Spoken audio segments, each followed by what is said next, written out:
Of all the protests we've seen over the past few weeks, what happened at California's UC Berkeley campus was especially ugly. Fires set, windows smashed, police officers targeted with rocks, all because of Breitbart senior editor and conservative writer Milo was there to give a speech. Why was he there to give a speech? Because he was invited. Joining me now to talk about all this is the man himself, Milo.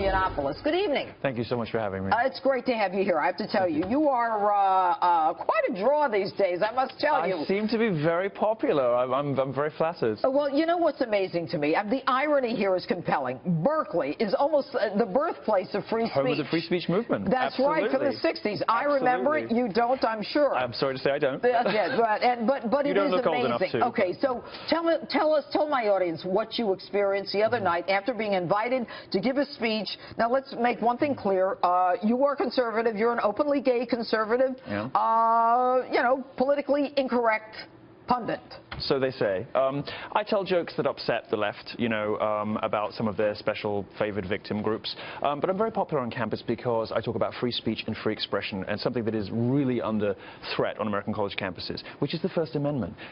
You know, many of these universities are not fulfilling their commitment to the First Amendment. So student groups invite me to point that out, to talk about the absurdity of, you know, the sort of, I mean, there's no other word for it than persecution, really, that conservatives and libertarians find themselves, you know, subject to on college campuses. All right, so you get to Berkeley. I mean, you're from where? I'm from London. Okay, you're from London. You get to Berkeley. I mean, the reputation is kind of this free spirit, everybody's high, smoking weed. Was supposed to be like, you know, I mean, I couldn't believe it. I honestly couldn't believe it. I'm from Europe. If it exists, there are regulations about it. If it exists, there are rules about it in Europe. I come to America, you know, home of the free, all this kind of stuff.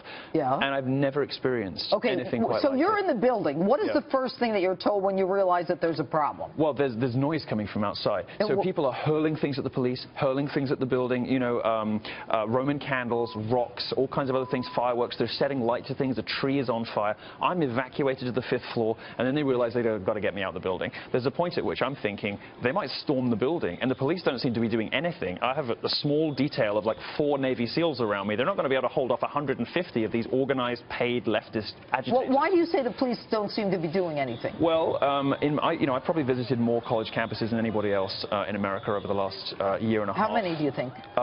Probably 50 to give speeches and to do various other things in the last year alone. And what I've noticed is there seem to be emerging relationships. I wouldn't go as far as to call it collusion, but there are understandings between college administrators, local mayors, and the police force that they're going to stand back and do nothing. Okay, so when they object to your coming, they object to your coming. They don't want you to speak. Why don't they want you to speak? Because I told the truth. No, that's not enough. Why don't they want you to speak? Well, I think that the main reason is that they're experiencing a revolt from their own students. The university administrators are so completely politically homogenous. So because you're more right and they're left, is that what it is? Yeah, but I mean that shouldn't matter really. I mean it doesn't matter what your opinions are. It does to them, of course, because they're very threatened by Trump. You know, they're very threatened by this new. So you like Trump? I love him. All right, you love Trump. They hate Trump, so they're going crazy. How many people were arrested? 1, I think, and this is 150 people violently rioting. 1 person was arrested, all right? I mean, and you know why that person was arrested? Because they basically stood there and they failed to disperse. But this is what's happening all over the place. It's happened at Davis, happened at UW What do Seattle. we need to do?